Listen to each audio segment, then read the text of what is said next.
Hello student, this is Lakshmi Rathore, teacher of Freshbird school.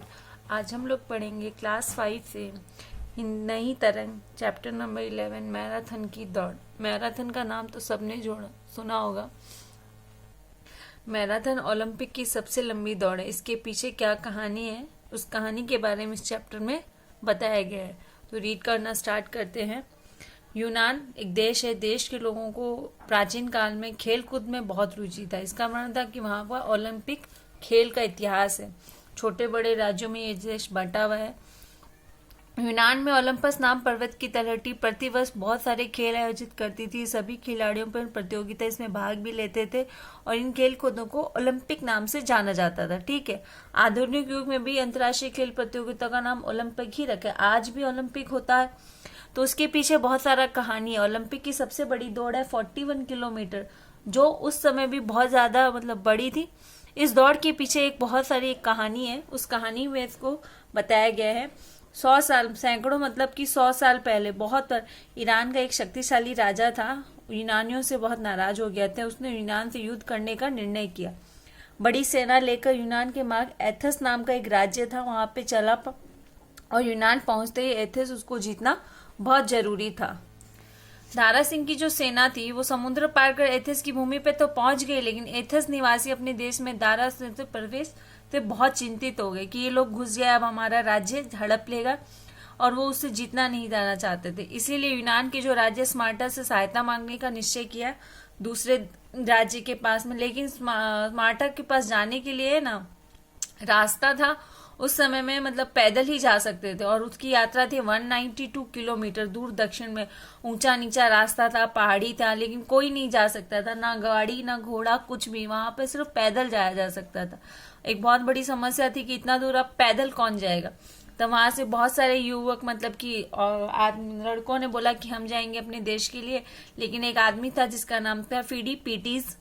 उस युवक को ये जिम्मेदारी सौंपी गई तो कि तुम जाओ और वहां पे स्मार्टा के देश को हमारा हमारा समाचार या संदेश सुनाओ। तो वो युवक उस समय ओलंपिक की दौड़ों में क्या आया था, फर्स्ट आया था, तो उसी को चुना गया।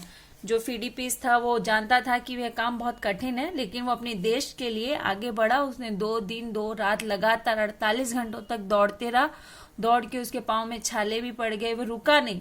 वह अपने देश के अंदर देशभक्ति इतनी थी, वह अपने देश को परतंत्र कि गुलाम नहीं बनने देना चाहता था। यही सोच के वह आगे बढ़ता रहा और सोचते सोचते उसने कम से कम 48 घंटों में स्मार्टा और यूनान के बीच की दूरी तय कर ली। और वहां पहुंचते ही उसने राजा को संदेश सुनाया कि हमारे देश में आक्रमण हो गया है और मैराथन के पास है हमारी सेना, हमें जल्दी से जल्दी सहायता चाहिए, हेल्प चाहिए, आप जल्दी से जल्दी हमारी सहायता कीजिए। यह आश्वासन देके वहां पे वो थोड़ा सा ठहरता है और ये देश लेके वापस एथेंस वो लौट जाता है। सब लोग उसका राह भी देख रहे होते हैं कि आगे वो क्या संदेश लेके आया। तो बहुत बेचारा आता है, थका हुआ रहता है, लेकिन अपने देश के लिए वो फिर वहां पे भी युद्ध में शामिल हो जाता है और इतना लड़ाई करता है कि उसकी दूसरी वाली सेना, स्मार्टा की सेना के आने से पहले ही वो दूसरी वाली सेना को पराजित कर देता है, हरा देता है और अपना देश परतंत्र होने से बचा लेता है। युद्ध जीतने के बाद फिर उसी को बोलते हैं कि तुम्हारा ही रिस्पॉन्सिबिलिटी है, दायित्व है कि जाइए और उन एथेंस वासियों को ये समाचार सुना दीजिए कि हमारा देश अब आजाद है। फिर वो 35 किलोमीटर दूर होता है, फिर जाता है। वो इतना थक जाता है, थकते थकते उसकी हिम्मत जवाब दे देती है और नगर के फाटक भी बंद हो गए, लेकिन उसने बहुत जोर जोर से आवाज देता है कि एथेंस की विजय हो गई है, गेट खोलो, फाटक खोलो। तो फिर नगरवासी उसकी आवाज पहचान कर गेट खोलते हैं और फीडीज के जो होते हैं पाँव कांप रहे होते हैं, उसका मुंह भी सूख जाता है।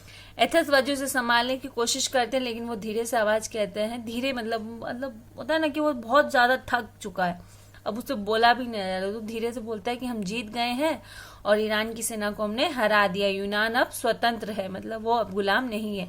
इतना कहते ही वो गिर पड़ता है और फिर कभी भी नहीं उठता है। फिडिपस ने अपने ये महान जो इसने बलिदान दिया, आज भी उसको याद किया जाता है और आज भी ओलंपिक की जो सबसे बड़ी दौड़ है उसको मैराथन की दौड़ ही जाना जाता है। आज भी हम लोग ओलंपिक अगर गेम है तो उसके अंदर सबसे बड़ी दौड़ है जो मैराथन की दौड़ है।